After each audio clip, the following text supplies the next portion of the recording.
तो वासुकी ने खुद को दादी वैमा के सामने पेश किया। वासुकी के साथ देवता वैमा के पास पहुंचे। उनकी आवाज चिंता से भरी हुई थी।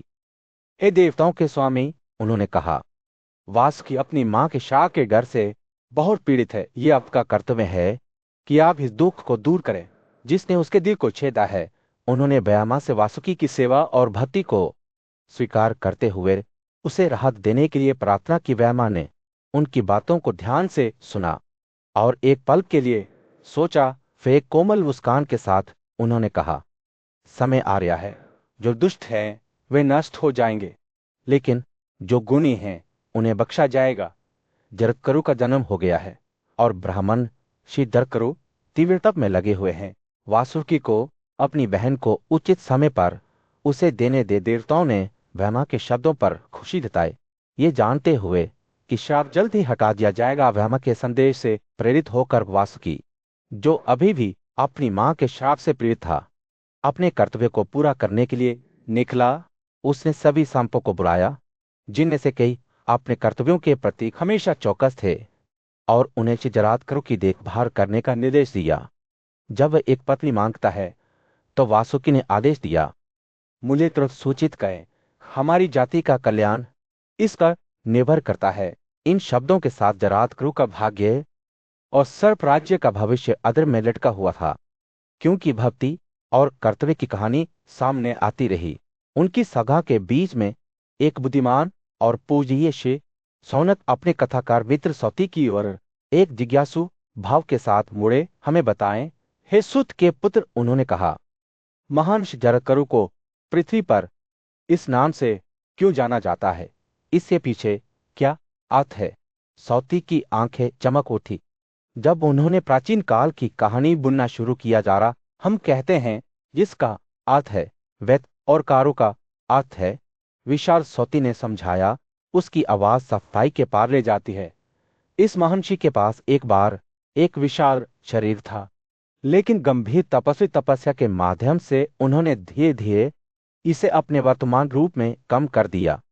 सौती के शब्दों की सच्चाई को स्वीकार करते हुए सौनक जानबूझकर मुस्कुराए। जैसे ही सूरज डूबने लगा, सौनक उगसरफ की ओर मुड़ा और सहमति में सिर हिलाया।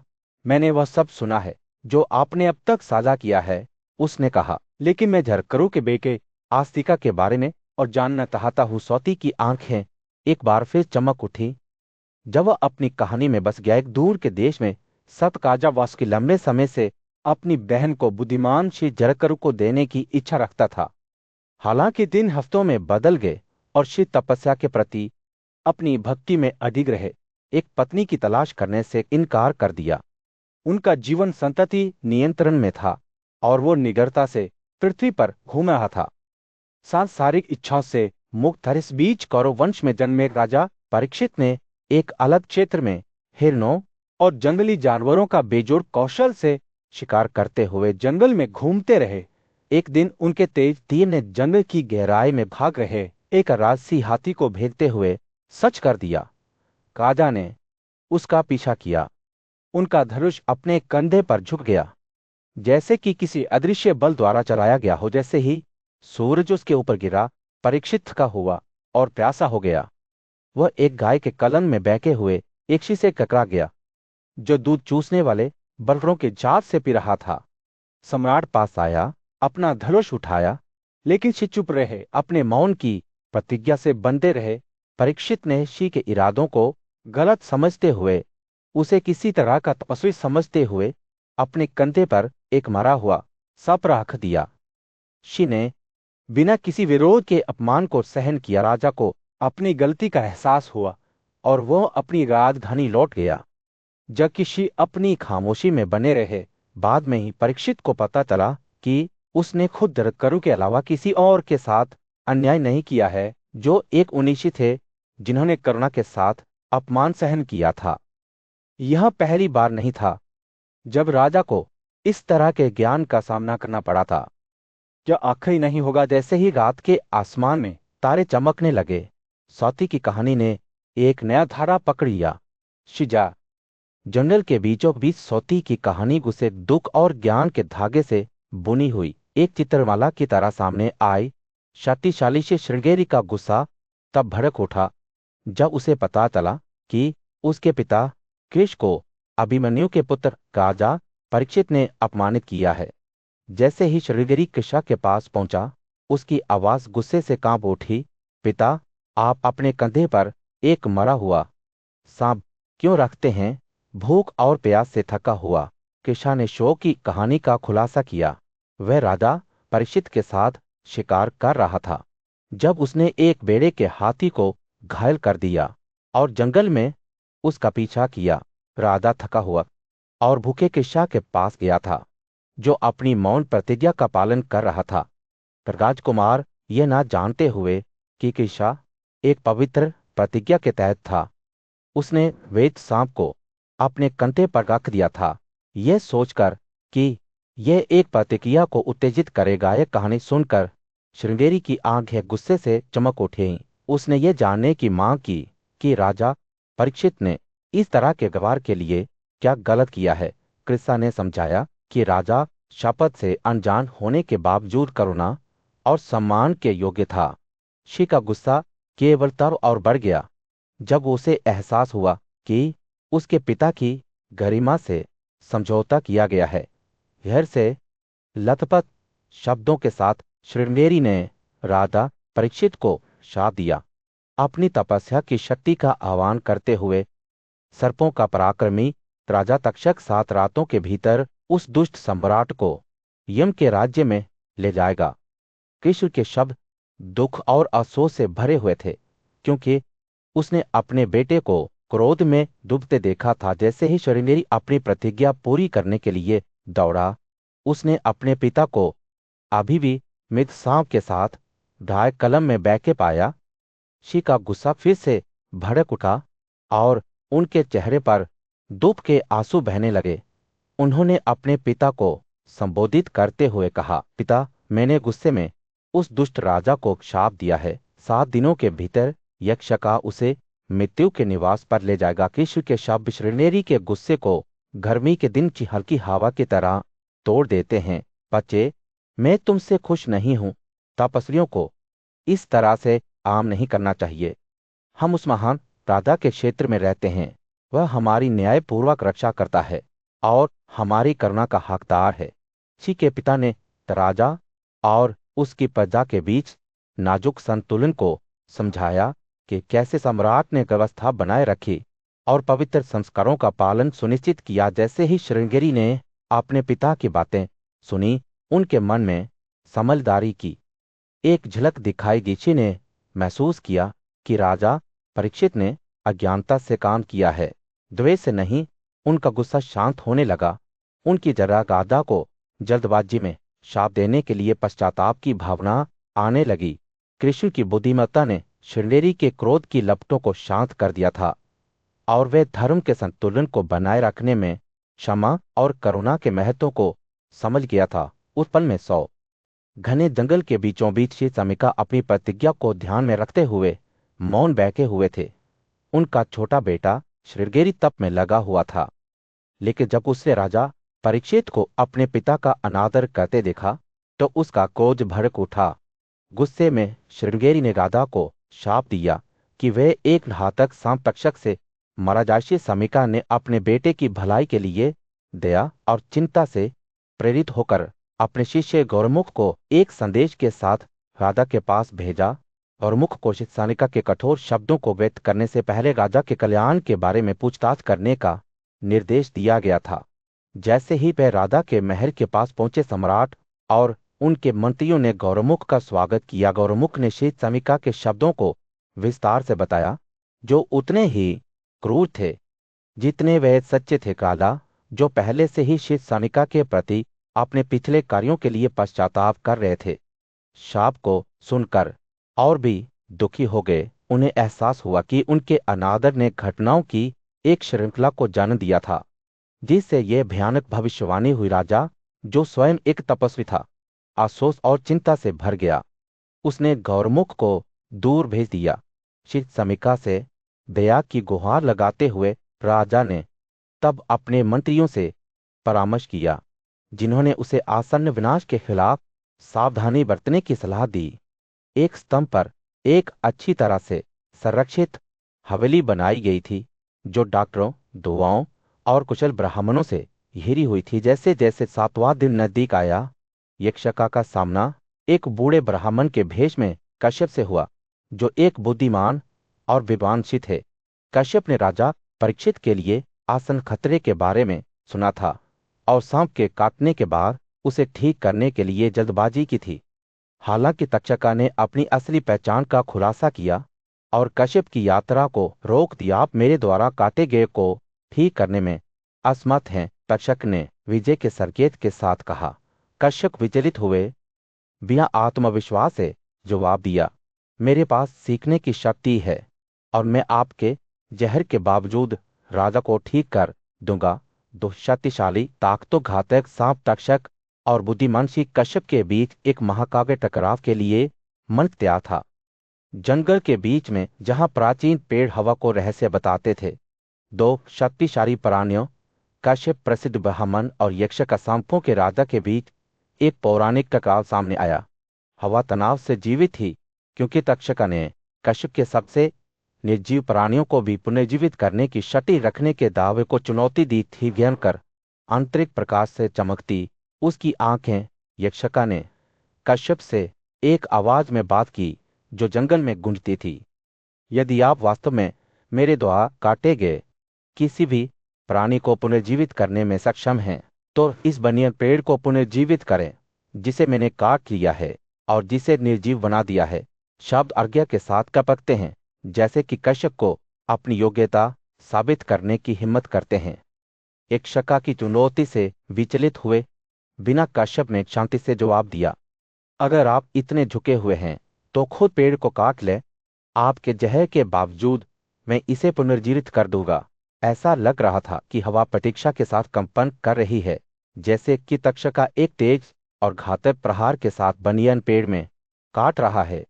वृक्ष, जो तक्षका के शक्तिशाली जहर से भरा हुआ है, आग की लपटों में फट गया। उसकी छाल फट गई और जल गई जैसे ही आग ने पेड़ को भस्म कर दिया। कश्यप ने कोमल आश्वासन के शब्द कहे, हे सांपों के राजा, डरो मत, मैं इस महान प्राणी को पुनर्जीवित कर दूंगा। अपने हाथ की एक लहर के साथ कश्यप ने अपने विद्या की शक्ति का संकेत दिया। राख से जीवन के सार को बाहर निकालते हुए धीरे धीरे लेकिन निश्चित रूप से पेड़ हिलने लगा। उसका अंकुर पृथ्वी पर एक छोटे से हरे अंकुर की तरह आगे बढ़ रहा था। यक्षक अभय से देख रहा था कि उसकी आंखों के सामने पेड़ फिर से जीवित हो रहा है। वे प्रशंसा और घबराहट के मिश्रण के साथ कश्यप की ओर मुड़ा। यह आश्चर्य की बात नहीं है कि आप मेरे जहर का मुकाबला कर सकते हैं, उसने कहा, लेकिन मुझे बताएं, आप सम्राट से क्या धन चाहते हैं? मैं इसे खुद आपको दे दूंगा, क्योंकि मेरे पास किसी भी राजा की तुलना में अधिक धन है। कश्यप की आंखें शरारत के संकेत से चमक उठी जब उन्होंने जवाब दिया, मैं धन के लिए राजा के पास जाता हूं, मुझे दो हे सांप, ताकि मैं वापस आ सकूं। उनकी आवाज अनोने के साथ टपकती हुई ने जवाब दिया, मैं आपको राजा से जो उम्मीद करता हूं उससे अधिक दूंगा। मत जाओ। यक्षका के शब्दों से विचलित हुए बिना कश्यप राजा पर ध्यान करते हुए मार्गदर्शन और ज्ञान की तलाश में बैठ गए। जब उन्होंने ध्यान किया तो उन्हें पता चला कि इस पृथ्वी पर राजा का समय वास्तव में समाप्त हो गया है। भारी मन से कश्यप तक्षका के पास लौट आए, जिन्होंने उन्हें उतनी ही संपत्ति की पेशकश की जितनी वे चाहते थे। यक्षका ने राजा को धोखा देने की योजना बनाई। उसने तपस्वियों के भेष में सांपों के एक समूह को राजा के दरबार में भेजा, जिसने कुछ घास, पानी और फल के उपहार थे। राजा ने उनके वास्तविक स्वभाव से अनजान होकर स्वीकार किया। अराजकता के बीच राज्य शोक में डूब गया, क्योंकि राजा परीक्षित शक्तिशाली नागतक्षक की कुटियों में असहाय पड़ा हुआ था। पार्षद और मंत्री अपने राजा की पीड़ा को देखते हुए डर से फीके पड़ गए और अनियंत्रित रूप से और जैसे ही वे आतंक में भाग गए, उन्होंने तक्षक को सिंदूर की एक धधकती लकीर की तरह आसमान में उड़ते हुए देखा, जिसकी उपस्थिति विस्मयकारी और भयानक दोनों थी। राजा परीक्षित जिस हवेली में कहता था, वह यक्षका के घातक जहर से जलकर खाक हो गया था। राजा के पार्षदों ने यह महसूस करते हुए कि उनके राजा का जीवन समाप्त हो रहा है। जल्दबाजी में उनका अंतिम संस्कार किया। इस त्रासदी के बाद राज्य के लोग एक ने राजा जनेजा परीक्षित के छोटे बेटे को ताज पहनने के लिए एक साथ आए। सिर्फ एक बच्चा होने के बावजूद जनेजा ने उल्लेखनीय ज्ञान और नेतृत्व कौशल का प्रदर्शन किया, जिससे उन्हें अपनी प्रजा का सम्मान और प्रशंसा मिली। जैसे ही जन्मेजा सिंहासन पर बैठे, उनके साथ उनके पार्षद और शाही पुजारी एक बुद्धिमान और विद्वान ब्राह्मण थे।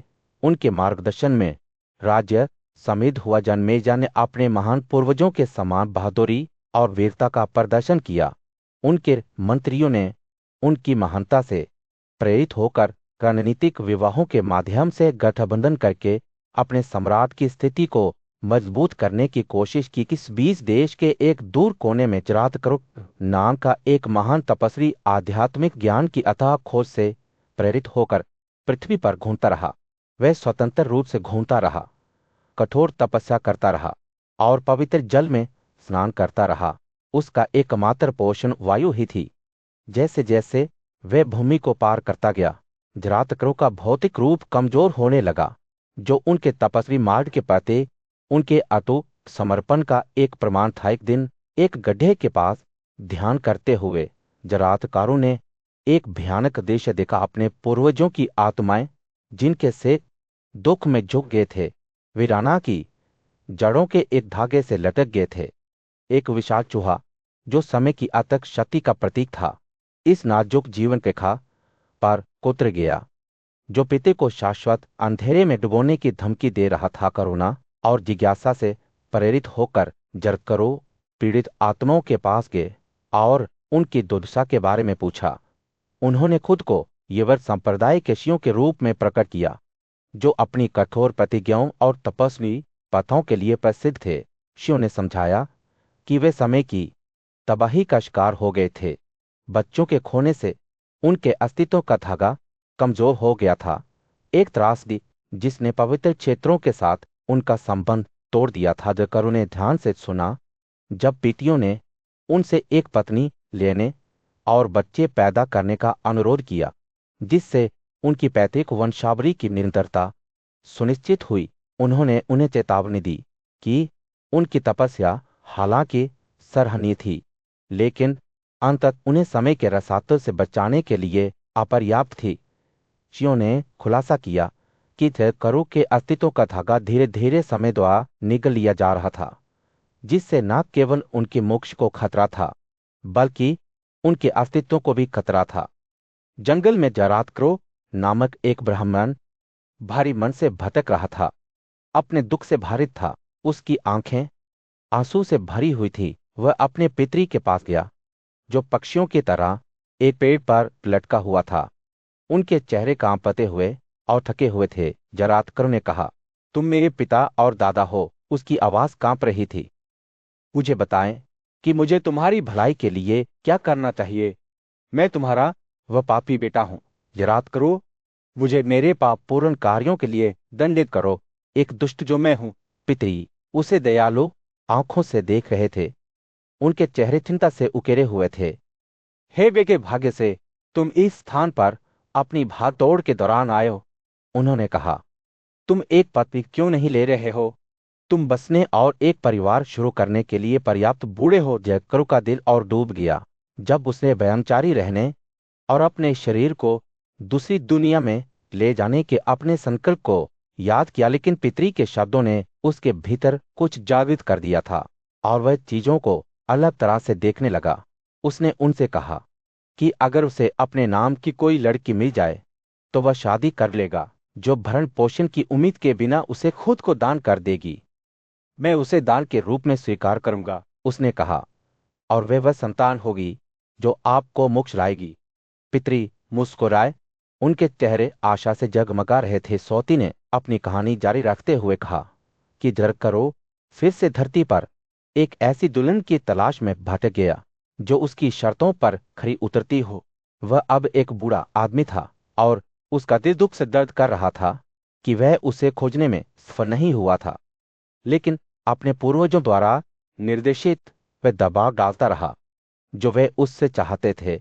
वह करने के लिए दृढ़ संकल्प था। जब वह जंगल में घूम रहा था, जरतरो जोर से रो रहा था, उसका शरीर रो रहा था। वह अपने पूर्वजों के लिए अच्छा करने और उन्हें शांति दिलाने की इच्छा से प्रेरित था। मैं एक दुल्हन मांगूंगा, उसने इन शब्दों को 3 बार दोहराते हुए जोर से कहा, और फिर एक आवाज में जो पेड़ों के बीच प्रतिध्वनित होती है, वह सभी प्राणियों गतिशील और असदृश्य और अदृश्य से पुकारती है। मेरे पूर्वजों ने मुझे बेटे की खातिर शादी करने का निर्देश दिया है। जिसके पास बेटी हो वह मुझे भिक्षा के रूप में दे। रातकारों का पीछा करने वाले सांपों ने उसकी बात एक सुनी और सांपों के राजा वासुकी को सूचित किया।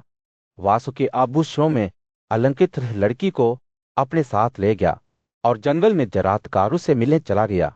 उसने उसे शी को उपहार के रूप में पेश किया, लेकिन जरातकारों हिचकिचा रहा था। वह मेरे समान नाम की नहीं है, उसने कहा, और मुझे नहीं पता कि मैं उसका पालन पोषण कैसे करूंगा। वासुकी ने समझाया कि इस लड़की का नाम वास्तव में जरातकारो था और वह उसे भिक्षा के रूप में दी गई थी। और सर्प राजा वासुकी के महल के पवित्र कक्षों में एक मर्मस्पर्शी कहानी सामने आई। पूज्य श्री सौती ने एक पूज्य श्री जरतकारो और उनकी पत्नी की कहानी सुनाई, जो कोई और नहीं बल्कि वासुकी की बहन थी। जैसे जैसे कहानी आगे बढ़ती है, हम खुद को एक शांत शाम के दृश्य के बीच पाते हैं। सूरज डूबने लगा था। कमरे पर एक गर्म नारंगी चमक डाल रहा था, जहां जरातकारो और उसकी पत्नी रहती थी। हालांकि एक चिंता की हवा उस युवा महिला पर बस गई जब वह अपने अगले कदम के बारे में सोच रही थी। उसकी मासिक धर्म की अवधि बीतने के बाद उसने अपने घर में जीवन की खलचल महसूस की। अपने रिश्तेदारों के लिए अच्छा करने की उसकी इच्छा से प्रेरित होकर, जिन्होंने उसे इस महान शी को सौंपा था, उसने उसे उसकी नींद से जगाने का फैसला किया। एक कोमल स्पर्श और कोमल आवाज के साथ उसने जरतकारो को संबोधित किया और उससे सूरज के क्षितिज के नीचे डूबने से पहले शाम की प्रार्थना करने का आग्रह किया। उसके शब्द चिंता से भरे हुए थे, क्योंकि उसे डर था कि अगर वह अपने कर्तव्यों का पालन नहीं करेगा तो उसे पुण्य का नुकसान होगा। जरतकारो की प्रतिक्रिया क्रोध और आहत करने वाले डरों में से एक थी। वह अपनी पत्नी के कार्यों से अपमानित महसूस करता था, यह मानते हुए कि केवल एक असाधारण परिस्थिति ही उसे उसकी नींद से जगाने के लिए प्रेरित कर सकती थी। उसके ऊपरी होंठ के गुस्से से कांपते हुए उसने घोषणा की कि वह अब सर्प राजा के महल में नहीं रहेगा, बल्कि अपने पूर्व जीवन में लौट आएगा। और चिंता से अभिभूत युवती ने जरतकारो से विनती की कि वह उसे न छोड़े। उसे एक बड़े उद्देश्य के लिए सौंपा गया था, एक संतान पैदा करने के लिए जो उनके रिश्तेदारों के लिए सौभाग्य लाएगी। उसके शब्द आंसू से भरे हुए थे जब उसने उसे पुनर्विचार करने का अनुरोध किया, जिससे उसे उनके बीच के पवित्र बंधन की याद आ गई। जैसे ही दोनों ही एक दूसरे के सामने खड़े हुए, उनकी भावनाएं संतुलन में लटकी रही। जरतकारो का क्रोध धीरे धीरे समझ में आने लगा और उन्होंने खुलासा किया कि उनकी पत्नी के भीतर का अस्तित्व कोई साधारण संतान नहीं था। ये एक शी था जो अग्नि के गुणों के साथ पैदा हुआ था। अग्नि देवता और पवित्र वेदों में महारत हासिल करने के लिए नियत था। रहस्योद्घाटन के इस क्षण में जरतकारो का दिल नरम हो गया और वह वापस आने और अपनी कठोर तपस्या को फिर से शुरू करने का वादा छोड़ते हुए महल से चला गया। जैसे ही वह चला गया, उसकी पत्नी की चिता ने आशा को रास्ता दिया, क्योंकि वह जानती थी कि उनका संबंध निष्फल नहीं होगा। भविष्य ने वादा किया और उसके गर्भ में युवाशी अपने परिवार में प्रकाश और ज्ञान लाने के लिए नियत थे। इस प्रकार सौती ने जरतकारो और उनकी पत्नी की अपनी कहानी का समापन किया, जो पुण्य के मार्ग पर चलने वालों के सामने आने वाली जटिलताओं और चुनौतियों की एक मार्मिक याद दिलाती है। इस पवित्र कहानी में हम प्रेम, करुणा और विश्वासता की परिवर्तनकारी शक्ति का प्रमाण पाते हैं। जंगल के बीचों बीच जरतकारो नाम की एक सुंदर और गुणी महिला एकांत में बैठी थी। उसका मन दुख से भर गया था। उसका पति बुद्धिमान और तपस्वी शेषन उसे भारी मन से पीछे छोड़कर अपनी तपस्या पूरी करने के लिए चला गया था। जब वह अपने भाग्य के बारे में सोच रही थी, तो उसने अपने भाई वासुकी सांपों के राजा से सांत्वना लेने का फैसला किया। रातकारो वासुकी के महल में गया, जहां उसने उसे गहरे चिंतन में डूबा हुआ पाया। उसने शेषरिन के जाने के बाद से हुई घटनाओं को याद किया और वासुकी ने ध्यान से सुना। उसकी अभिव्यक्ति तेजी से उदास होती गई। जब जरातकारों ने बोला समाप्त किया तो वासुकी का दुख स्पष्ट था। प्यारी बहन, उसने कहा, मुझे हमेशा से पता है कि शेषन के साथ आपके मिलन का उद्देश्य क्या है। अगर उस पवित्र बंधन से एक बेटा पैदा होता है तो वह हमारी तरह का उद्धारकर्ता होगा, हमें देवताओं द्वारा निर्धारित सांप बलिदान से मुक्त करेगा। हमारे पूर्वजों ने इस महान घटना का अनुमान लगाया था और मैं प्रार्थना करता हूं कि ये हो जाए। वासुकी के शब्द चिंता से भरे हुए थे, क्योंकि उसका दिल चिंता से भारी था। करो ने अपने भाई को आश्वस्त किया कि स्वयं की आशा के शब्दों को साझा करते हुए, एक बेटा पैदा होगा जो चमकते सूरज की तरह चमकता है। इन शब्दों ने उसे सांत्वना दी थी और उसने वासुकी से उसके दुख को दूर करने के लिए विनती की थी। उसके शब्दों से प्रेरित होकर वासुकी का चेहरा उज्जवल हो गया और उसने कहा, ऐसा ही हो। जैसे जैसे दिन बीतते गए, जरकरों की स्थिति बदलने लगी। उसके गर्भ में भ्रूण हिलने लगा, हर गुजरते पल के साथ मजबूत होता गया। समय के साथ उसने एक अद्वितीय वृद्धि के बेटे को जन्म दिया, जिसके आगमन का पूरे देश में खुशी से जश्न मनाया गया। आस्तिका नामक बच्चा अपने परिवार के बुद्धिमान और गुणी सदस्यों से घिरे सांपों के महल में पला पड़ा। उसका पालन पोषण वेद के सिद्धांतों और उनकी शाखाओं में भर्गों के पुत्र तपस्वी जीवन द्वारा किया गया था।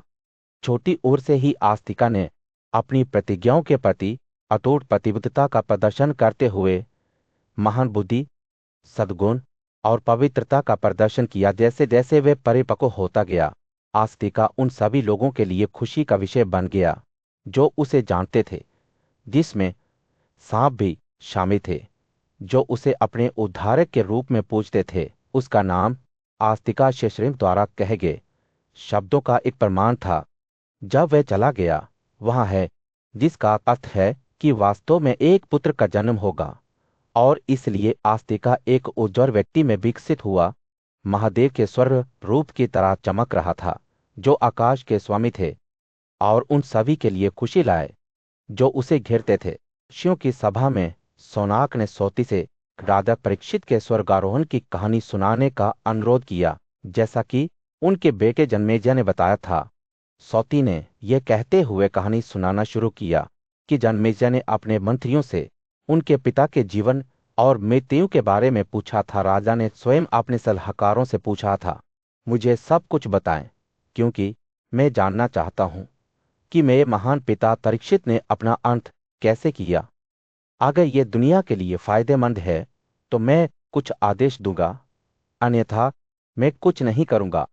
अपने सम्राट को खुश करने के लिए उत्सुक उनके मंत्रियों ने जवाब दिया कि वे परीक्षित के जीवन और मृत्यु के हर विवरण का वर्णन करेंगे। सौती ने आगे कहा, आपके पिता हे जन्मेजय सद्गुण और न्याय के आदर्श थे। निर्माता प्रजापति की तरह उन्होंने सभी प्राणियों के साथ समान स्नेह से व्यवहार किया। उन्होंने तार वर्णों, ब्राह्मणों, क्षत्रियों, वैश्यों और शूद्रों की रक्षा की, जिनसे प्रत्येक अपने अपने कर्तव्यों में लगे हुए थे। विधवाओं, अनाथों, विकलांगों और गरीबों को उनके द्वारा बनाए रखा गया था। उनकी प्रजा ने उन्हें दूसरे सोम की तरह पोषित किया और उनकी प्रसिद्धि दूर दूर तक फैल गई। जमेले ने अपने मंत्रियों से यह बताने के लिए कहा कि उनके पिता का जीवन कैसे समाप्त हुआ। सलाहकारों ने शुरू किया, आपके पिता हे राजा एक शक्तिशाली योद्धा थे, जिन्होंने 60 वर्षों तक शासन किया था। वे हथियारों के विज्ञान और राजाओं के कर्तव्यों में अच्छी तरह से पारंगत थे। अपनी युवावस्था में वह गोविंद को प्रिय थे और सभी लोग उनसे प्यार करते थे। उत्तर के गर्भ में पैदा हुए। जब कुरु राजवंश विलुप्त होने के कगार पर था, तो वे परीक्षित के रूप में जाना जाने लगा। एक विलुप्त वंश में पैदा हुआ सौती रुका और फिर कहने लगा, एक दिन तुम्हारे पिता ने शिकार के दौरान एक हिरन को तीर से छेदा। वह तलवार और लाठी से लैस होकर गहरे जंगल में उसके पीछे चला गया। हालांकि 60 साल की उम्र के बाद और थकान और भूख से ऊब जाने के बाद वह विचलित हो गया और हिरन की दृष्टि खो बैठा। जैसे जैसे सौती बोलता गया, जनमेजा की जिज्ञासा बढ़ती गई। उसने अपने मंत्रियों से कहा कि वह उसे सब कुछ बताए जो आगे हुआ था। शाहकारों ने जवाब दिया, आपके पिता एक उच्च आत्मा वाले ऋषि से मिले जो गहरे जंगल में मौन की शपथ ले रहे थे। हिरन के बारे में पूछे जाने के बावजूद ऋषि चुप रहे, राजा के प्रश्नों या उनके क्रोध से विचलित नहीं हुए। आपके पिता जोशी की प्रतिज्ञा से अनजान थे, ने जमीन से एक मरा हुआ सांप उठाया और उसे ऋषि के कंधों पर रख दिया। सोती ने निष्कर्ष निकाला, और इसलिए कि जन्मेजय आपके पिता परीक्षित का कंठ हुआ, जो गहरे जंगल और ऋषि की खामोशी से घिरा हुआ था। उनकी प्रजा ने उनके निधन पर शोक व्यक्त किया, और आप मेरे राजा अतीत के लिए इस वंशानुगत राज्य को विरासत में प्राप्त किया है। भारतीय गर्मियों की भीषण गर्मी में कुरुओं के शक्तिशाली शासक राजा परीक्षित 7 दिनों से पीड़ित थे। उनकी भूख और परिश्रम उनके शरीर पर भारी पड़ रहे थे, लेकिन उन्होंने हार मानने से इनकार कर दिया। बुद्धिमान मुनि उत्तम के कंधों पर एक मरा हुआ सांप रखते हुए, जो एक मूर्ति की तरह गतिहीन था, राजा परीक्षित अपनी राजधानी लौट आए और अपने सिंहासन को फिर से हासिल करने का दृढ़ संकल्प किया। उत्तम का बेटा श्रृंगेरी एक युवा और शक्तिशाली ऋषि रोज अपने पिता की पूजा करता था। उसने राजा परीक्षित द्वारा अपने पिता पर किए गए अपमान के बारे में सुना था और वह क्रोधित हो गया था। अपनी आंखों में एक उग्र दृढ़ संकल्प के साथ श्रृंगेरी अपने पिता के सम्मान का बदला लेने के लिए निकला। जैसे ही वह चला, उसे एक दोस्त मिला जिसने उसे अपने पिता के कंधों पर रखे गए मरे हुए सांप के बारे में बताया। श्रृंगेरी अपने पिता के पास वापस गया और उसे मृत सांप का भार उठाते हुए गतिहीन पाया। वह क्रोधित हो गया और उसने राजा परीक्षित से बदला लेने का फैसला किया। अपने दिल में जलते हुए क्रोध के साथ श्रृंगेरी ने राजा को शाप देते हुए कहा कि शक्तिशाली और जहरीला सांप यक्षका जल्द ही अपने घातक जहर से राजा को जला देगा। सांपों का राजकुमार यक्षका दूर से इन घटनाओं को देख रहा था। वह जानता था कि राजा परीक्षित की पीड़ा के लिए वही जिम्मेदार है, और उसने मामले को अपने हाथों में लेने का फैसला किया। चतुराई से राजा परीक्षित के पास अपनी हवेली में आया और उसे अपने अग्नि में जहर से उड़ा दिया। जैसे ही राजा मर रहा था, तक्षक ने खुद को कश्यप एक बुद्धिमान ब्राह्मणषि के सामने प्रकट किया, जिसे उत्तंक ने राजा को आसन्न खतरे के बारे में चेतावनी देने के लिए भेजा था। हालांकि राजा पर हमला करने के बजाय तक्षक ने कश्यप को धन और धन की पेशकश करके उसे शांत करने की कोशिश की, लेकिन कश्यप मूर्ख नहीं बने और उन्होंने तक्षक की योजना को देखा। अपने ज्ञान और ज्ञान के साथ कश्यप ने एक बनियन पेड़ को पुनर्जीवित किया, जिसे तक्षक ने काट लिया था, जिससे सांपों के राजकुमार को पता चला कि वह उसके लिए कोई मुकाबला नहीं था। बिना रुके तक्षक ने राजा परीक्षित के खिलाफ साजिश करना जारी रखा और अंततः राजा की रहस्यमय परिस्थितियों में मृत्यु हो गई। राजा की मृत्यु की खबर ने पूरे राज्य में शोक की लहरें फैला दी और उनके बेटे जन्मेजय तबाह हो गए। दरबार के मंत्रियों ने युवा राजा को बताया कि उन्होंने घटनाओं को सामने आते देखा था, जिसमें जंगल ने तक्षक और कश्यप के बीच मुलाकात भी शामिल थी। उन्होंने उन्हें उस मृत व्यक्ति के बारे में बताया जो तक्षक के जहर से राख हो गया था, लेकिन बाद में कश्यप द्वारा पुनर्जीवित किया गया था। जैसे ही जन्मेजय ने अपने पिता की मृत्यु का वृत्तांत सुना, वह दुख और क्रोध से भर गया। उसने फैसला किया कि वह अपने पिता की मृत्यु का बदला लेगा और अपने बुरे कर्मों के लिए तक्षक को दंडित करेगा। उसकी आंखों में एक भयंकर दृढ़ संकल्प के साथ राजा जान सभा के बीच में राजा जन्मेजय के शब्द एक चुनौती की तरह हवा में लटक गए। उनके मंत्रियों ने सहमति में सिर हिलाया। उनके चेहरे दृढ़ संकल्प के साथ स्थिर हो गए। सम्राट खुद खड़े थे। उनकी आंखें एक उग्र संकल्प के साथ चमक रही थी। मैं तब तक आराम नहीं करूंगा जब तक कि मैं अपने पिता की मृत्यु का बदला नहीं ले लेता, उन्होंने घोषणा की। उस दुष्ट सांप तक्ष को अपने किए की कीमत चुकानी होगी। राजा के शब्दों को सभा से सहमति मिली। उनके मुख्य पुजारी, एक बुद्धिमान और विद्वान व्यक्ति, मार्गदर्शन देने के लिए आगे बढ़े। महामहिम, उन्होंने कहा, एक महान बलिदान है जिसे स्वयं देवताओं द्वारा निर्धारित किया गया है। इसे सर्प बलिदान के रूप में जाना जाता है और कहा जाता है कि केवल आप ही इसे पूरा कर सकते हैं। पुजारी ने आगे कहा। राजा की आंखें रुचि से चमक उठी जब पुजारी ने कहा, पुराणों में पारंगत लोगों ने हमें इस बलिदान के बारे में बताया है और हम मानते हैं कि आप इसे करने के लिए चुने गए हैं। जन्मेजय का मन तैयार हो गया था। उसे लगा कि यक्ष का आग की लपटों से जल चुका है। उसका जहर राजा की नसों में नहीं भर रहा है। उसके पिता की मृत्यु की याद अभी भी बनी हुई थी, लेकिन अब उसे चीजों को ठीक करने का एक तरीका दिखाई दिया। उसने अपने त्रिकों से कहा, मुझे क्या करना चाहिए? वे विद्वान ब्राह्मण जो प्राचीन ग्रंथों से अच्छी तरह वाकिफ थे, त्रिकों ने आज्ञाकारिता में अपना सिर झुकाया और सर्प बलिदान की पेचीदगियों को समझाना शुरू कर दिया। उन्होंने बलिदान के मंच के लिए भूमि को मापा, प्राचीन ग्रंथों के अनुसार इसे सटीकता के साथ चिन्हित किया। मंच अपने आप में एक चमत्कार था जो कीमती वस्तुओं और ब्राह्मणों से सुशोभित था, जो इस महान घटना को देखने के लिए दूर दूर से आए थे। जैसे जैसे निर्माण पूरा होने लगा, पुराणों में पारंगत एक पेशेवर निर्माता सुता अपनी विशेषज्ञता पेश करने के लिए आने बढ़ा। महामहिम, उसने कहा, मैं आपको आगाह करना चाहता हूं कि यहां कुछ गड़बड़ है। जिस मिट्टी पर हम निर्माण कर रहे हैं और जिस समय हम इसे कर रहे हैं, वो संकेत देता है कि यह बलिदान योजना के अनुसार पूरा नहीं होगा। वो रुक गया। उसकी आंखें सभा को देख रही थी। एक ब्राह्मण इसी विफलता का कारण बन जाएगा। राजा का चेहरा चिंता से काला पड़ गया, लेकिन वह अपनी योजना को पूरा करने के लिए दृढ़ था। सर्प बलिदान के पुजारी के रूप में अपनी स्थापना से पहले उसे अपने द्वारपालों को आदेश दिया, उनकी जानकारी के बिना किसी को भी प्रवेश नहीं दिया जाना चाहिए। एक महान और महत्वपूर्ण घटना के लिए मंच तैयार किया गया था जो राज्य की नींव को खिला देगा। जैसे ही सूरज क्षितिज के नीचे डूबता, सभा पर एक सुनहरा प्रकाश डालता, राजा जन्मेजय एक नए युग की दहलीज पर खड़े हो गए। उनका दृढ़ संकल्प पहले से कहीं अधिक उज्जवल हो गया, जो अपने पिता की मृत्यु का बदला लेने और दुनिया में संतुलन बहाल करने की उनकी इच्छा से प्रेरित था। सर्प बलिदान किया जाएगा। सूर्य अभी अभी उस पवित्र स्थल पर उगना शुरू हुआ था जहां सर्प यज्ञ होने वाला था। सौती एक बुद्धिमान और विद्वानशील अनुष्ठान में सबसे आगे खड़े थे। उनकी आंखें श्रद्धा की हवा से चमक रही थी।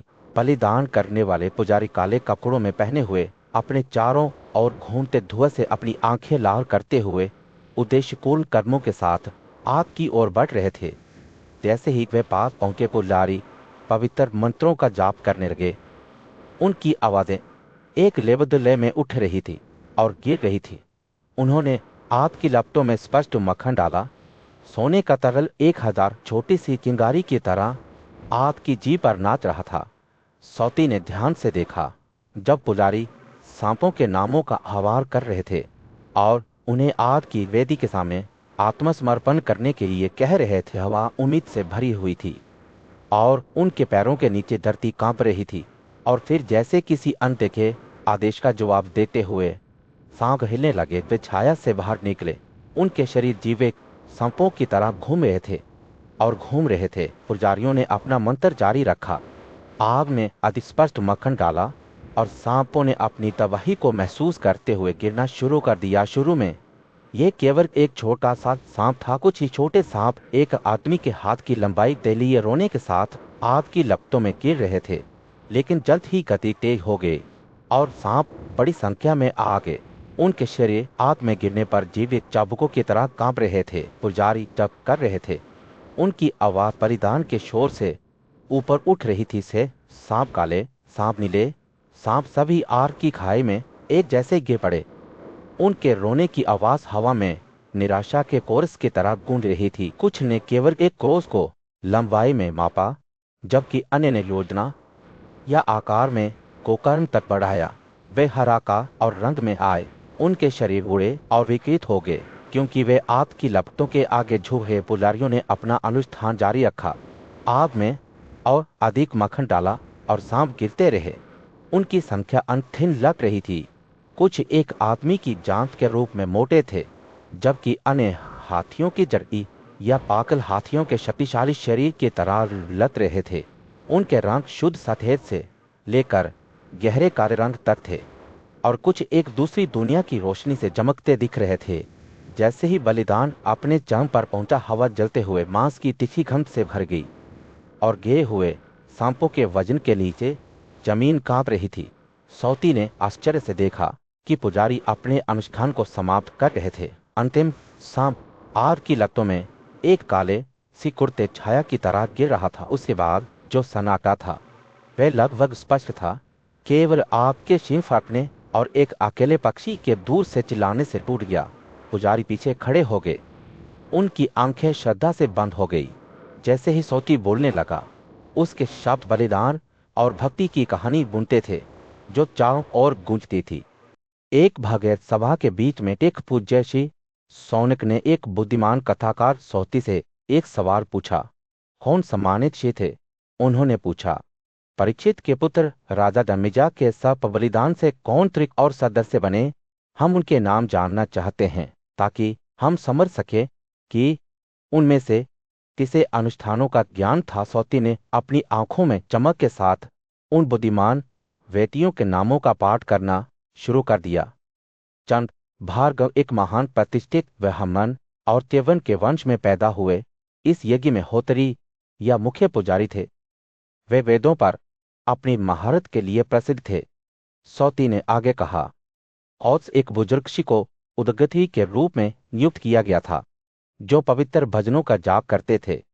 जमीनी और स्वर्णकृव को अध्वर्युस के रूप में नामित किया गया था, जबकि व्यास अपने बेटे और शिष्यों के साथ और उदादालक प्रमुख श्वेत केतु पिंगला आसिता देवला नारद पर्वत अत्रे कुंडता खरा करजा सदस्मान सदस्मान सदस्मान सदस्मान सदस्मान कोहरवन में कई अन्य यज्ञ बन गए। जैसे ही त्विकों ने आग में सा मक्खन डालना शुरू किया, एक भयानक दृश्य सामने आया। सांप उनके शरीर पीड़ा से कांप रहे थे। आग की लपटों में गिर गए, जिससे एक हानिकारक बदबू आ रही थी जिससे वातावरण भर गया।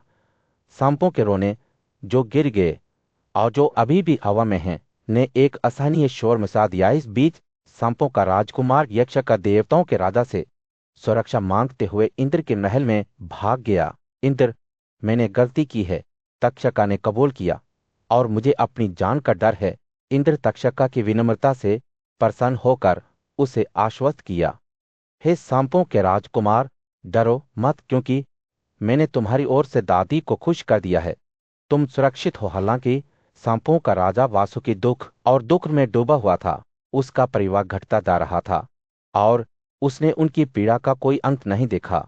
अपनी बहन को बुलाकर वह भारी मन से बोला, मेरे अन्न जलते हैं, मेरी दृष्टि लड़खड़ाती है और मुझे उस दधती आग में गिरने का डर है। हमारे बलिदान का उद्देश्य हमारी तरह का उन्मूलन करना है। आपके बेटे आस्तिका को इस बलिदान को समाप्त करना होगा। दादी ने यह भविष्यवाणी की थी और अब हमारे लिए कार्रवाई करने का समय आ गया है। वासुकी की बहन ने ध्यान से सुना जब उसके भाई ने उसे एक महत्वपूर्ण कार्य सौंपा, अपने बेटे अस्तिका को मनाने के लिए एक दूर की भूमि में जहां सूरज क्षितिज में डूब गया और आकाश को लाल और सोने के रंगों से रंगने लगा। सौती ने एक प्राचीन कहानी सुनानी शुरू कर दी। कहानी एक युवा ब्राह्मण अस्तिका और सांपों को एक भयानक भाग्य से बचाने के लिए उनकी असाधारण यात्रा के इर्द गिर्द घूमती है। इस सौती के अनुसार सांपों के राजा वासुकी की बहन जयकरों ने आस्तिका के पिता को एक उपहार दिया था। स्वयं इस मिलन का फल मिला और आस्तिका का जन्म हुआ, लेकिन उन्हें बहुत कम पता था कि यह जन्म एक प्राचीन शाप से जुड़ा था।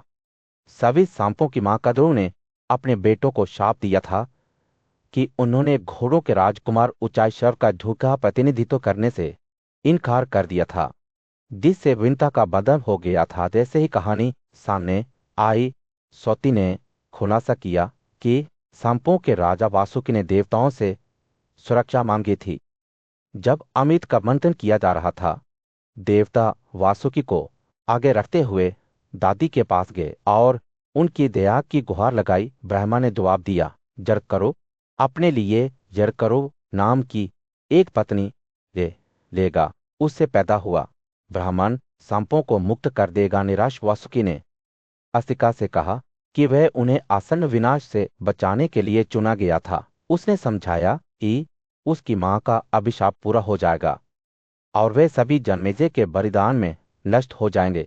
जब तक कि अस्तिका हस्तक्षेप नहीं करती, दृढ़ संकट की गहरी भावना के साथ अस्तिका ने अपने चाचा और सांपों की रक्षा करने की कसम खाई। जैसे जैसे सौती ने अपना कथन जारी रखा, यह स्पष्ट हो गया कि आस्तिक केवल कोई साधारण ब्राह्मण नहीं था। उनका हृदय करुणा से भरा था और उनका मन ज्ञान से भरा था। जब वे जन्मेजय के बलिदान पर पहुंचे तो उन्हें द्वारपालों द्वारा प्रवेश करने से मना कर दिया गया, लेकिन अस्तिका ने अपनी आध्यात्मिक शक्तियों का उपयोग उन्हें मनाने के लिए किया और अंत में उन्होंने पवित्र परिसर में प्रवेश किया। समय लेकिन त्रिव्यवहार के साथ अस्तिका ने अनंत उपलब्धियों के राजा थुइकों सदस्यों और पवित्र अग्नि की पूजा करना शुरू कर दिया। उनकी उपस्थिति पीड़ित सांपों के लिए एक मलम की तरह थी और उनके शब्द आशीर्वाद से भरे हुए थे। जैसे ही सौती ने अपनी कहानी समाप्त की, यह स्पष्ट हो गया कि अस्तिका की यात्रा केवल सांपों को बचाने के बारे में नहीं थी, बल्कि धर्म के सिद्धांतों को बनाए रखने के बारे में भी थी। सौती के कथन को सुनने वालों के दिमाग में अस्तिका की कहानी जीवंत हो गई। यह करुणा, ज्ञान और दृढ़ संकल्प की शक्ति का एक प्रमाण था। जैसे ही सूरज क्षितिज के नीचे डूबता है, दुनिया को एक गर्म नारंगी चमक में डालता है, श्रोताओं में उस बहादुर युवा ब्राह्मण के लिए भय और श्रद्धा की भावना रह जाती है, जिसने अपने चाचा और सांपों को एक अधिक भाग्य से बचाने के लिए अपना सब कुछ जोखिम में डाल दिया था। प्रयाग की पवित्र भूमि में, जहां प्राचीन ऋषि सोम, वरुण और प्रजापति ने एक बार भव्य यज्ञ किए थे, भक्ति का एक नया युग शुरू हो रहा था। एक बुद्धिमान और पूज्य ऋषि आस्तिका राजा परीक्षित के पुत्र जन्मेजय के सामने उनके गुणों की प्रशंसा करने और उनके बलिदान की प्रशंसा करने के लिए खड़े थे। उनकी आवाज में श्रद्धा के साथ आस्तिका बोलने लगे, महाराज, उसने कहा, आपका बलिदान हमारे पूर्वजों के बलिदान से कम नहीं है। यह एक प्रकाश स्तंभ की तरह चमकता है जो धर्म के मार्ग को रोशन करता है। आपकी भक्ति शक्कर के समान है, जिन्होंने 100 बलिदान किए और फिर भी आपकी भेंट उनके 10,000 के बराबर है। जैसे जैसे अस्तिका बोलता रहा, उसके शब्दों ने जन्मेजय के बलिदान की प्रशंसा की। उसने इसकी तुलना यम, हरिमेधा और राजा रणतिदेव के महान प्रसाद से की, जो प्रत्येक अपनी धर्मनिष्ठा और उदारता के लिए प्रसिद्ध थे।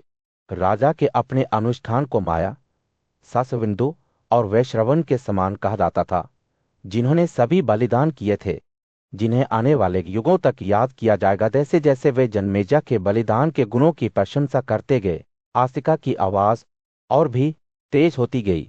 उन्होंने इसकी तुलना अपने युग के महान अनुष्ठानों से की, जहां युधिष्ठिर, कृष्णद्वैपायन और राम जैसे राजाओं ने सभी के लिए एक उदाहरण स्थापित किया था। ऋषि के शब्दों ने एक ऐसे राजा की तस्वीर बनाई जो भक्ति, आत्मनियंत्रण और न्याय के आदर्शों को मूर्त रूप देता था। जैसे ही अस्तिका ने अपनी प्रशंसा समाप्त की, उन्होंने जन्मेजय के त्रिकों की भव्यता को प्रकट किया, जिन्हें उनकी चमक और क्षमता में सूर्य के समान कहा जाता था। उन्होंने उनकी तुलना प्राचीन काल के महान ऋषियों से की, जिन्होंने अपने संरक्षकों के लिए बलिदान करने के लिए दूर दूर तक यात्रा की थी। धूप के वाहक अग्नि को राजा की उदारता और भक्ति के गवाह के रूप में बुलाया गया था। अस्तिका के शब्द तब चरम पर पहुंच गए जब उन्होंने जमेले की तुलना स्वयं देवताओं से की। उन्होंने उनमें वरुण, यम और इंद्र का प्रतिबिंब देखा, जिनमें से प्रत्येक न्याय, करुणा और नेतृत्व के गुणों को मूर्त रूप देता है। ऋषि के वर्णन ने एक ऐसे राजा की तस्वीर चित्रित की जो शक्तिशाली और न्यायपूर्ण दोनों था, जो धर्म का एक सच्चा अवतार था। जैसे ही अस्तिका ने बोलना समाप्त किया, उसने न केवल जमेजय को बल्कि सदस्यों, प्रिकों और स्वयं यज्ञ की आग को भी संतुष्ट कर दिया था। हवा भक्ति की एक आभा से भर गई थी, जैसे कि राजा के बलिदान की उपस्थिति ने देश की आत्माओं को जागृत कर दिया था। और इस पवित्र क्षण में राजा दमेजय ने संकेत देखे जो उन्हें आगे की यात्रा में मार्गदर्शन करेंगे। श्रद्धा की भावना के साथ सौती ने आस्तिका के शब्दों को दर्ज किया, जोशी की प्रशंसा के सार को दर्शाता है। सूर्य उस पवित्र मैदान पर गिर पड़ा जहां राजा जमेजय ने देवताओं को खुश करने और अपने दुश्मनों को हराने के लिए एक भव्य बलिदान का आयोजन किया था। राजा के सलाहकारों सदस्यों ने राजा का ध्यान आकर्षित करने वाले युवा ब्राह्मण के बारे में आपस में खुशुसाया। जमेजय इस उल्लेखनीय लड़के को एक वरदान देने के लिए उत्सुक था और उसने सदस्यों की ओर रुख किया और उनकी अनुमति मांगी। हालांकि वह केवल एक लड़का है, राजा ने कहा, वह एक बुजुर्ग के विवेक के साथ बोलता है। मैं उसे एक उपहार देना चाहता हूं। सदस्यों ने सहमति में से हिलाया, यह स्वीकार करते हुए कि एक युवा ब्राह्मण भी राजाओं के सम्मान का हकदार है। लेकिन जैसे ही राजा वरदान देने वाला था, उसके सलाहकारों में से एक होत्री ने बात करते हुए आगे बढ़ने के खिलाफ आगाह किया। जब तक कि जन्मेजय के पूर्वजों को पीड़ित करने वाला सांप घटनास्थल पर नहीं आ जाता, राजा ने बलिदान को पूरा करने और तक्षक के आतंक के शासन को समाप्त करने का दृढ़ संकल्प लेते हुए होत्री से कार्यवाही को तेज करने का आग्रह किया। जैसे जैसे अनुष्ठान आगे बढ़ा, लोहितक्ष एक विद्वान सूता ने खुलासा किया कि यक्षका वास्तव में इंद्र के निवास में छिपा हुआ था, भगवान के वरदान से संरक्षित था। जन्मेजय उसका क्रोध और हताशा बढ़ती गई। उसने होत्री को आग में तपस्या करने का आदेश दिया और ऐसा करते हुए उसका नाम तक्षक रखा। ऊपर का आकाश अंधेरा हो गया जब इंद्र स्वयं देवताओं, दिव्य गायकों और नृत्य करने वाली लड़कियों के एक समूह के साथ दृश्य पर दिखाई दिए। भय से चिंतित तक्षक इंद्र के वस्त्र के भीतर छिप गया, लेकिन जल्द ही आकाश में दिखाई दिया। पुरंदर बलिदान को देखकर घबरा गया और तेजी से तक्षक को फेंक दिया, जिससे वह आग की लपटों की ओर गिर गया। राजा के मंत्र जानने वाले ब्राह्मणों ने अपना जादू चलाया, जिससे तक्षक बलि की आग के करीब आ गया। जैसे ही सांपों का राजकुमार आग की लपटों के ऊपर मगरा रहा था, आस्तिका एक युवा ब्राह्मण एक अदिग आत्मा के साथ आगे बढ़ा और जमेजय को संबोधित किया है। राजा, आस्तिका ने कहा, यदि आप मुझे कोई वरदान देना चाहते हैं तो इस बलिदान को समाप्त होने दें और आग में और सांप ना पड़ने दें। आस्तिका की बातों से अचंभित राजा जवाब देने से पहले के एक पल के लिए हिचकिचाए। मैं आपको सोना चांदी गाय दूंगा, जो भी संपत्ति आप चाहते हैं, उसने कहा, लेकिन मेरे बलिदान को समाप्त न होने दे। आस्तिका का जवाब दृढ़ और अकल था। हे राजा, मैं सोना या चांदी नहीं मांगता, मैं केवल ये मांग करता हूं कि आपका बलिदान समाप्त हो जाए ताकि मेरे मातृ संबंधों को राहत मिल सके। आस्तिका के शब्दों से प्रभावित होकर राजा ने बार बार उससे एक और वरदान मांगने का आग्रह किया, लेकिन युवा ब्राह्मण दृढ़ इस आदान प्रदान को बड़ी दिलचस्पी से देख रहे सदस्यों ने आखिरकार महान यज्ञ के बीच में एक बुद्धिमान और पूजनीय ब्राह्मण सोनक उत्सुक भाव के साथ सौती की ओर मुड़ा।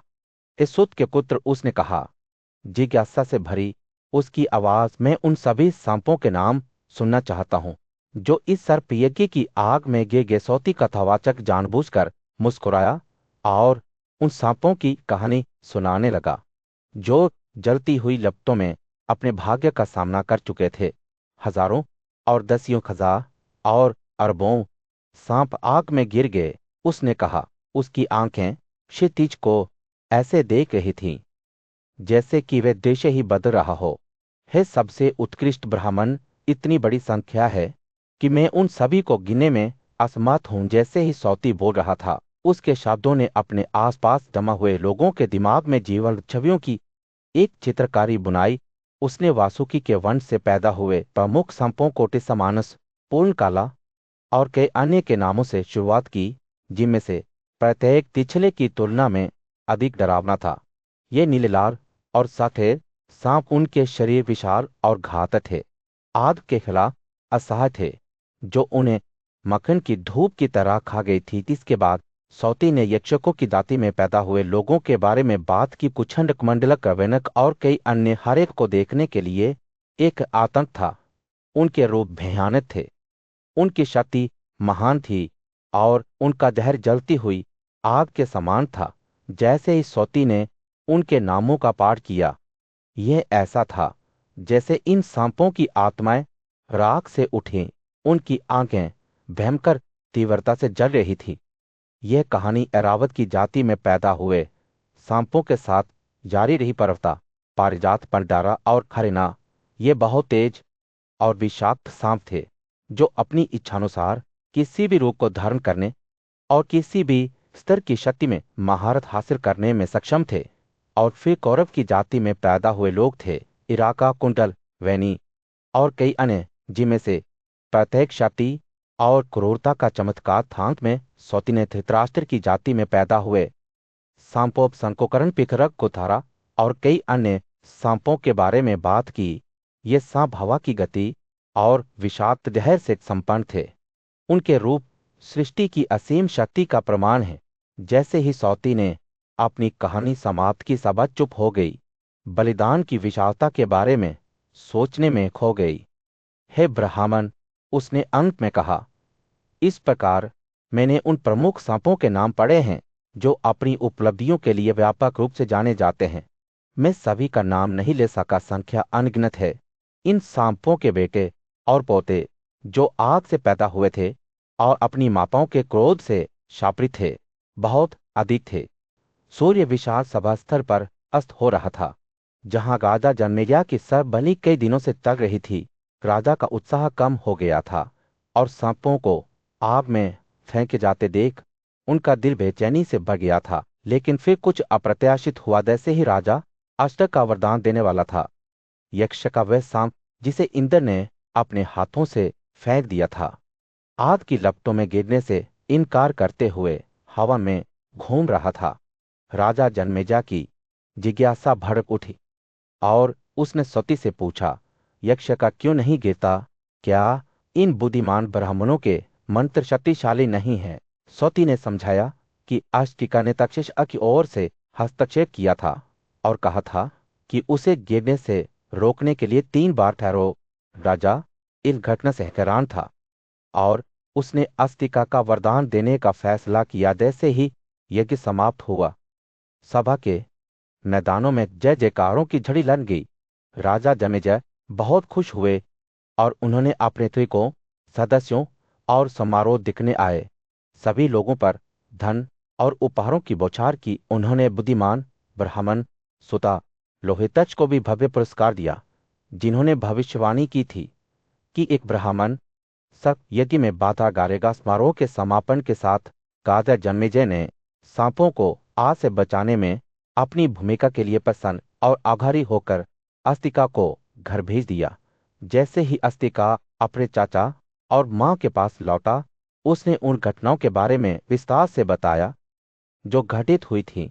सांप जो सुरक्षित दूरी से देख गए थे, अस्तिका की बहादुरी से बहुत खुश थे और उनसे पूछा कि वे अपना न चुकाने के लिए क्या कर सकते हैं। अस्तिका ने अनुरोध किया कि जो लोग ध्यान और भक्ति के साथ उनके वीरतापूर्ण कार्य के बारे में पढ़ेंगे, उन्हें सांपों से डरना नहीं चाहिए। उन्होंने यह भी कहा कि जो कोई भी आर्किमन और सुनीता के नाम के साथ उनका नाम याद रखता है, उसे सांप के काटने से बख्शा जाना चाहिए। सांपों ने इस वरदान का सम्मान करने का वादा किया और आस्तिका का नाम लेने वाले को कभी नहीं काटने की कसम खाई। अपने मिशन को पूरा करने के साथ अस्तिका ने राजा और सांपों की सेवा करने के अवसर के लिए आभारी होकर सभा के मैदान को छोड़ने का मन बना लिया। जब उनका समय आया तो वे साहस और निस्वार्थता की विरासत को पीछे छोड़ते हुए स्वर्ग चले गए। जैसे ही सौती ने अस्तिका की इस कहानी का पाठ समाप्त किया, उन्होंने कहा कि कहानी ने इसे सुनने वालों से सांपों के सभी डर को दूर कर दिया था और इसलिए उनकी जिज्ञासा संतुष्ट होने पर सभा तितर बितर हो गई। अपने साथ बहादुर और महान अस्तिका की स्मृति ले गई। जिन्होंने आग की विधि से अनगिनत लोगों की जान बचाई थी। भारत